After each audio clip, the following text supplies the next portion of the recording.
Originally, 20 Primarchs were created. We know about 18, but there are two who, beyond a few little tidbits of information scattered across Black Library novels, we know nothing about.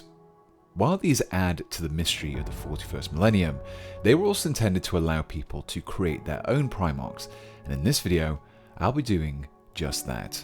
But first, let's hear from the sponsors of this video. I've been playing Warhammer 40,000 Tacticus for a good few months now. It's the turn-based strategy mobile game set in the 41st millennium. It's great fun and really easy to drop into, especially in those moments where you're waiting for a paint or some glue to dry. With more than 70 champions from 17 factions, you'll be able to lead a team filled with your favourite Warhammer 40,000 characters who have been brought to life in Tacticus. And to celebrate the release of Space Marine 2, Tacticus has launched a special event by introducing the main protagonist and star of one of my recent videos, Lieutenant Titus. And along with him came Survival, a whole new seasonal gameplay mode where you could battle endless waves of progressively harder enemies, adding to the already varied roster of game modes available in Tacticus. So, whether you're looking for intense PvP duels, massive collaborative boss fights with your guild, or playing through the faction-focused campaigns, there is something for you. So, come and join a passionate community of Warhammer 40,000 fans and gamers, where your feedback shapes the game's future. With an impressive 4.5 average rating on the app stores, Tacticus is the go-to game for mobile tactical gaming. So check out the game for yourself by using the QR code on screen now or using my link below, and use code PETESBITZ for some extra in-game bonuses. You can also pick up some extra Blackstone by using my friend referral code U-61-NAP2. So let's get back to building that Primarch. While I don't want to lore dump too much in a kit bashing video, it is after all basically a fanfic, I think it's important to set a scene so you know the reasoning behind my design choices. I'll include some more detailed info at the end of the video, but in short, my Primarch is Vilex Edpostus, but more commonly known as the Exile, and his would have been the Second Legion. Long story short, he was gifted in genetic manipulation, nearly succeeded in cloning an improved version of himself, and the Emperor stripped him of his legion and banished him from the Imperium for it. As the Horus Heresy engulfed the galaxy, Edpostus drew the attention of a lesser chaos entity, the Horned Rat. With gifts of knowledge and promises of a return to his brothers, Edpostus eagerly accepted the god, beginning his work and his eventual downfall. Now, Edpostus is the Herald of the Horned Rat, and stands at the head of a new legion of his own Astartes, cloned from his own flesh and distilled in chaos. And to create him, I began with the new Vizek Scour from the Skaven range, which Games Workshop sent me early. After assembling the torso, I then turned my attention to the head, but first I needed to assemble the horns. After clipping away the protruding tongue, the neck piece and horns were glued together, along with a full head of Vizek, but I wouldn't be using the obvious rat-like features. Instead, I allowed the glue to fully dry before sawing away the snout. Further cuts were made to remove the beard and generally cut back the head until I was left with just the bridge of the nose, the eyes, and the forehead. Essentially, the more human-like features. With the head cut back, my next task was to attach the rest of the horns and glue everything to the torso. My next step had two goals: to rebuild the lower jaw and to start distancing the original model from its Age of Sigmar origins. To achieve both of these, I used a whole bunch of Hellblaster cabling, which were kindly supplied by bitsbox.co.uk. The cables were clipped away from the discs, trimmed down, and were glued so that one of the end was attached to the jaw and the other the torso or the neck. This was repeated several times using various cables to achieve a mass of mechanical pipes and augmentations that made up the lower jaw. Sticking with the Hellblaster parts, I then removed some plasma cylinders and used these to bulk out a few parts of the jaw, essentially creating the appearance of a gas mask or rebreather. Either way, I had been able to move away from the obvious rat-like features and give the model a hint of 40k technology. If you've built some of the other Demon Primarchs, particularly Angron and Magnus, you'll notice the various ports across the arms and chest that allow their armor to interface with their physiology directly, in the same way that the black carapace does for regular Marines. As I didn't plan on using the normal robes that Vizek came with, It would help to add a little extra detail, whilst also further separating my Primarch from Vizek. Fortunately, these are quite easy to create. All you need is some plastic rods of various diameters and some drill bits to match. After drilling a hole in the chest, the pipe was cut down and glued into the hole so they were left slightly pronounced. This process was then repeated across the whole torso, arms, and even the legs. It's not entirely necessary, but I think that they look better when things are symmetrical, so that's exactly what I did. When it came to picking a weapon, I went through a whole host of options, ranging from Dreadnought Fist to a huge sniper rifle. However, after trying out a few of these, I wasn't super happy with any of them, and ultimately settled on the spear from the Eldar Avatar kit. This would allow me to retain the slight leaning pose of the staff, but first, the hand needed to be removed from the staff. The first cuts were quite easy, but my remaining trims and adjustments were done at a much slower pace to avoid damage to the hand. The Avatar spear was similarly adjusted, although this time my goal was to remove the hand and keep the shaft intact. Regardless, my approach was similar. I first made some big clips to remove the hand, and then shaved and filed down the remaining plastic. With the hand removed, I continued to remove some of the more obvious Eldar iconography, to give the spear a slightly more generic look. But I wasn't done with the spear just yet. I wanted the weapon to reflect the gene sculpting aspect of Amethyst. The best way to do this was to add some extra canisters of vile liquids. These were sourced from the Dark Eldar Talos kit, an excellent source of components that I'll be dipping into again and again during this build. To attach the canisters to the staff, I made use of some pinning to help strengthen their bond. This saw me drill 1mm holes into both the staff and the vial at the connection point, superglue some 1mm steel wire into the canister, and then glue the whole part to the spear. The small section of wire just helped to shore up that otherwise small contact point. After attaching a couple of canisters near the blade and a larger one at the foot of the spear, a few techie parts were also attached. These were taken from the Necromunda Ambot, another kit I would be using again before the end of the build. From here, I tackled a few of the gaps around the torso port and the face. These were filled in by mixing up a batch of green stuff, pressing it into the gaps, and then smoothing it out with some silicone-tipped sculpting tools and some Vaseline to cut down on the putty stickiness. While I still had some green stuff mixed, I also added a few tufts of fur to the otherwise bare shoulders. After rolling up a small ball, the putty was pressed onto the surface of the model and flattened out somewhat. Then, with my scalpel, I scoured in a few lines to create the separate tufts, which were then further shaped and adjusted using my sculpting tool again. This process was repeated until I had added a few tufts of mangy-looking fur. With the bulk of the model complete, the next few steps saw me adding more techie details. As before, the aim of these was to create a nod toward Amethyst's mad scientist background, whilst also moving the model further from its Age of Sigmar origin. These were achieved by adding more pipes from the Ambot kit, as well as more vials of foul liquid taken from the Talos kit. Again, the use of pinning helped me to keep these firmly in place. The shield generator plate from the Ambot was then adjusted, glued to Valex's belt, and linked directly to his spine with another Ambot pipe. The original Vizek model is standing on a section of fallen wall. Without severely adjusting the pose of the Amethyst, I would need to recreate this, albeit with some more techie looking parts. I ultimately settled on the antenna array from the Fronteris terrain kit. The bottom was sawn down so that it just sat at an angle closer to the original pillar, and I cut in a series of large chips, scratches and bullet holes to give it more of a battle-worn look. Following this, some plastic rod was added to the base to give the impression of rebar or pipework being exposed as the antenna toppled. After doing a dry fit though, I felt that the aerial of the antenna was too high and blocked the rest of the model too much, so it was clipped away and retained to be added to the base later on.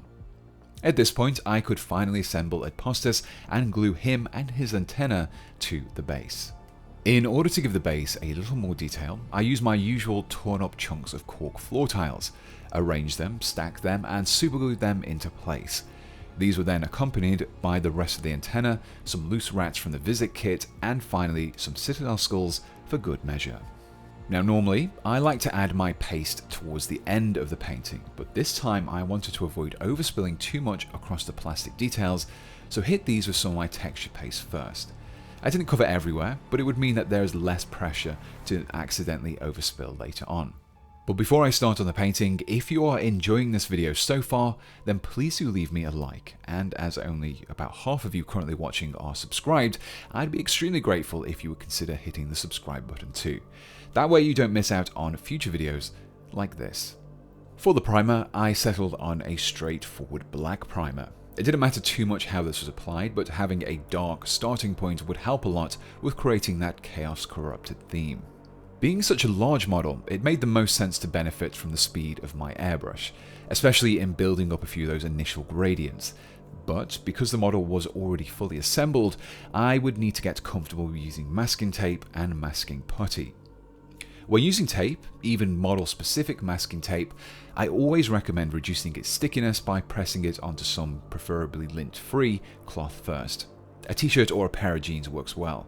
It just prevents the tape from lifting up the paint when you remove it. After masking off the lower parts of the model, I mixed together some of the Tooth & Coat ranges Amethyst Rayne and Barbarian Brawn, along with a few drops of airbrush thinner to create a slightly darker, slightly purplish flesh colour. This paint would serve as a starting point for all of that exposed skin.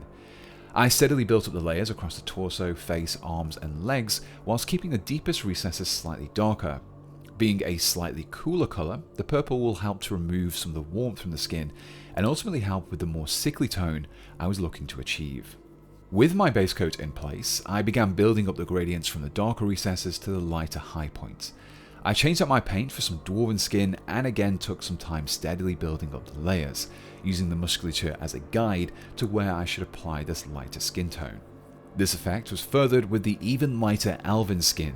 This covered the smallest area so far and, combined with the darker shadows, helped to create more depth in the skin tone. After resetting my tape and covering the flesh areas instead, I then tackled the robes, first using some Hydra Green. Again, I kept a few of the folds darker here to simulate the shadows that would naturally form. To give the cloth a slightly more faded look, I reduced the intensity of the blue and lightened the colour by mixing in some Ivory Tusk to my original Hydra Green. When applied to the more prominent points, it not only contrasted against the shadows, but created the effect of the fabric starting to wear away. The final areas to paint with my airbrush were the horns. These began with a base coat mix of Doom Death Black and Scorched Earth. Before I added some Skeleton Legion to it, this was then focused more towards the base of the horns and progressed roughly halfway up each one. The light tan to dark brown coloration was then furthered with one final airbrush layer of Vampire Fang to the very bottom of each horn. From here, I was ready to remove the tape and start the regular brush painting.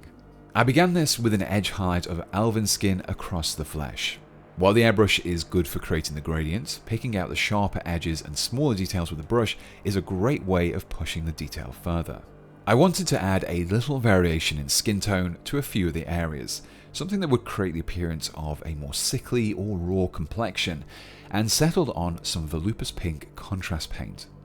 I first reduced its strength with some medium, before targeting it directly into some of the recesses in the skin.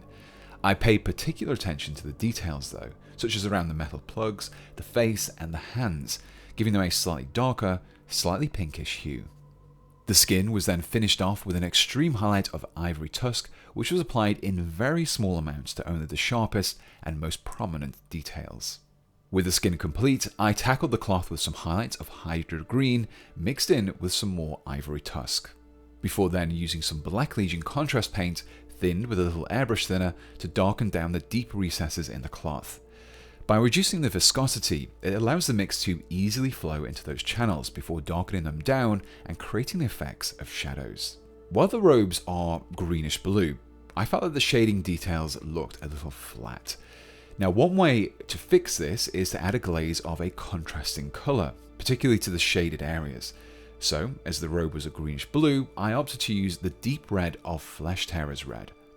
The strength of the paint was heavily reduced by mixing in some medium and was steadily built up over the darker folds and creases in the cloth. This added a very subtle reddish hue that gave the cloth a deeper tone. On top of this, I added more Ivory Tusk to my original Hydra Green mix and used this as an extreme highlight. From here, I began my metal base coat of the metallics, particularly silver metallic details, which were all coated with Dwarven Iron. The metallics were then washed with some diluted Garaghak sewer to give them a grimy, slightly rusted look. Before I then highlighted them, first with Surcoat Silver, and then some Mythril Blade. For the bronze details, I used the appropriately named Spartan Bronze, washed them with the reddish brown of some thinned Cygor Brown, and highlighted the areas with some Dragon's Gold. I then added some oxidization effects by placing some very specific spots of Kroxigor Scales over the bronze detailings. My focus for these were around recesses, rivets, and also as vertical streaks around the larger, flat panels. While the original Vizig is painted so that it is mainly fur with a few sculpted tufts of longer fur, I painted my Amethyst as if his fur was in separate clumps. I imagined him as being fair-haired when he looked more human, so painted the fur accordingly, starting with some Argonaut Skin, which was washed with some battle mud, before I picked out the individual strands with some Kronos Flesh, and finally a few small defined spots of Vampire Fang. Next, I turned my attention to the horns. The airbrushing had made a good start, but some of the recesses were looking a little too shallow, so I hit all of the lighter coloured areas with Battle Mud Wash. And then used some diluted Black Legion as a wash across the darker points of the horns. From here, the highlights could begin. The darker parts of the horns were given an initial highlight of Ancient Forest, which I followed up with a few small spots of Wasteland Brown. In a similar fashion, the individual ridges of the light parts of the horns were highlighted with Vampire Fang, and then a few small spots of Ivory Tusk to finish off. Between the previous airbrushing and a few of the subsequent base coats, some of the black details needed cleaning up with a base coat of Doom Death Black. This allowed me to then make a start with the vials of green liquid dotted across the model. To create the appearance of a liquid, I painted a line of Wyvern Green across each vial that ran parallel to the base. The point below this line was then filled in. From here, I painted the line with some Emerald Green and then carefully blended it down into the darker green. Using the even lighter Ethereal Green, I simply painted the line. This created the effect of a glass vial where you can see the liquid sloshing around inside. But I wasn't done with the green just yet. I finally added a few small dots of Talisman Green into the green sections, which gave the effect of bubbles in the liquid. From here, all the black details of the pipes, straps and vials were all highlighted with Cold Corpse Blue, given smaller highlights of Wolf Grey, and then a few small spots of Gravestone Blue as an extreme highlight. Normally, I wouldn't hit the basing just yet, but there are a number of details which would be easy to paint after the basing, so I coated the entirety of the remaining space at the base using some volcanic earth texture paste. Naturally, as my Amethyst is a herald of the Horned Rat, it made sense to recreate a warpstone infused ground. So to recreate this, I carefully dry brushed all the rocks with an initial coat of Wyvern Green, followed by a lighter amount of Emerald Green, and finally some Ethereal Green. With each application becoming lighter and lighter, it meant that it only coated the edges and raised details of those rocks. The base was looking a little flat though. To fix this, I settled on adding some glowing cracks to the rocks. To start these off, I grabbed myself some white acrylic ink. You can use a white paint for this, but I found the ink to be a particularly useful mix of strong pigment and low viscosity, which is great for lining out those cracks. To give the cracks a glowing green effect, I then coated them with some striking Scorpion Green. With the base of the base complete, I could then paint all of the rats and skulls dotted across the base and the model itself. These were all painted using the same steps for various browns, skin tones and horns that I had used earlier on. The final set of details were all the glowing green bits of Amethyst. These included his eyes, as well as the markings on his spear and his back. I tackled these in the exact same ways that I painted the cracks, first with some white ink into those recesses, and then followed by a layer of striking Scorpion Green, which I also applied a small amount of around where the vials were attached to the skin. And with that, Amethyst just needed a coat of varnish, and I was left with this.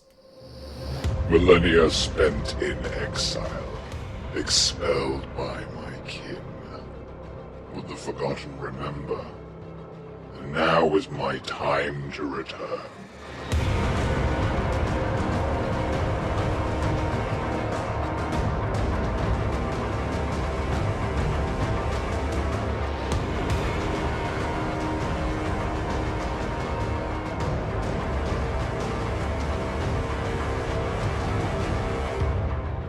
And they will once again remember my name.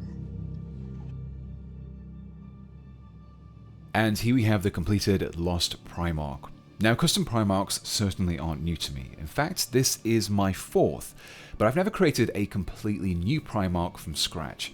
Much like creating a custom chapter, it gives you much more freedom, but not having much to jump off from can make things trickier. But as far as representing what a Primarch could have looked like should they have leaned heavily into the biological manipulation side of the Space Marines and subsequently fallen to the Horned Rat, I think I've done a good job.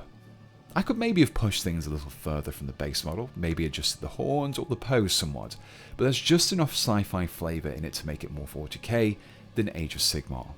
Now, whether or not you decide to build this particular model yourself, hopefully you manage to pick up something that you'll find useful for your own projects. But if you would like to recreate this miniature, you can find all the parts and paints I used to build it linked in the description below.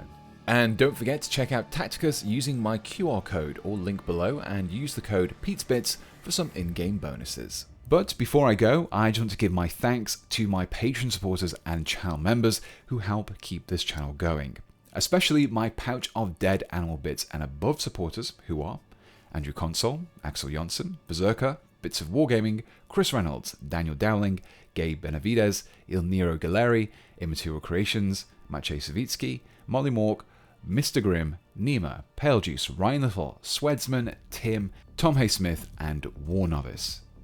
And my Sergeant level channel members who are Omnitom, Coach Cato, Roll 1 to Explode, SO, Phoenix's Den, Lloyd Davis, Trooper Geo, David, John Gibbs, The Sire Acquired, Nerdington Paints, Mark Taylor, Whale Tussler, and Philip Poya.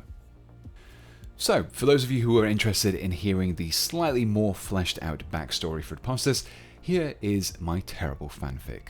Enjoy. Among the earlier Primarchs to be found, Vilex Apostas was raised on a former scientific outpost whose population had near mastery over the human genome and were able to modify themselves to near perfection. With his Primarch level intellect, he was able to quickly learn their secrets and push their advancements even further. When Apostas was eventually found by the Emperor, he readily accepted him as his father and felt that his knowledge and talents could be put to good use among the Imperium. Upon being granted command of the 2nd Legion, he soon set to work on improving the Marines under his command. At first, the changes were subtle. Small improvements were made to the Astartes creation process to increase success rates and generally improve efficiency. In fact, many of these practices were disseminated and made use of by the other legions. However, these successes only spurred Apostas on. While the 2nd Legion's gene seed proved to be quite stable, anomalies soon began increasing in number. Again, these changes largely went unquestioned as the Legion's combat record proved impressive, but these unexpected variations did draw the Emperor's suspicion. As his distrust grew, the Emperor quietly tasked Alpharius with investigating the 2nd Legion. For many years, little evidence of misdeeds was found. While there were certain irregularities in tithing records and supply requisitions, these were put down to bureaucratic failings rather than malice. However, things changed when Alpharius visited the 4th moon of Apostas' homeworld.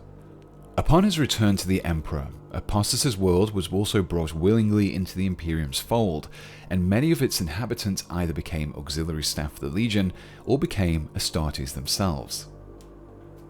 With this eagerness to become a vassal of the Imperium and share their work, they were afforded a degree of autonomy, but not all of their secrets were willingly given, like those of the planet's 4th moon. After gaining access to the facility hidden deep beneath the surface, Alpharius discovered Apostas' magnum opus, a perfect clone of himself. While the body remained inanimate, it was clear that Apostas had worked to improve his already impressive Primarch abilities.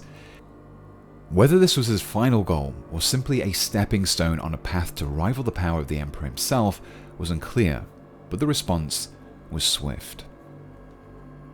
Either through denial or misjudged compassion, Edpostus was spared the full wrath of the Emperor and allowed to live, albeit in exile from the Imperium. His homeworld was less fortunate though. The Marines of the 2nd Legion were dispersed across the other legions, with many coming to be part of the 13th. The records for Edpostus and his legion were quickly redacted, and with the onset of the Horus Heresy, his existence was all but forgotten. But Edpostus did not forget. As the Horus Heresy raged on, the 4 Chaos Gods became ascendant. As their followers grew and terrible acts were performed in their name, their attentions were soon preoccupied with humanity. With their eyes turned, the new power began to grow. An ancient being who, like Edpostus, had long been forgotten. Seizing their chance, the Horned Rat sought out the exiled Primarch. Promising knowledge, power, and most of all, purpose, the Lesser God was easily able to bind Edpostus to his cause. And so, as the Imperium secured a Pyrrhic victory against the traitor legions and began the slow process of rebuilding its shattered empire, Edpostus too consolidated his strength. Over 10,000 years, he reforged himself and his legion, assisted by the ever-scheming Rat God. Cloned from his own flesh, his legion grew, waiting in secret for their moment to return and unleash their destruction on the brothers who forgot them. Well, I hope you enjoyed that extra bit of lore dump, and if you'd like to see me expand on this idea in the future, then please do let me know. I'll point out that this isn't just my take on Skaven in space though. This effectively is another facet of Chaos. This is a post-human faction, and one that is not aligned with the other followers of Chaos. But anyway, so until next time, thanks for watching, and goodbye.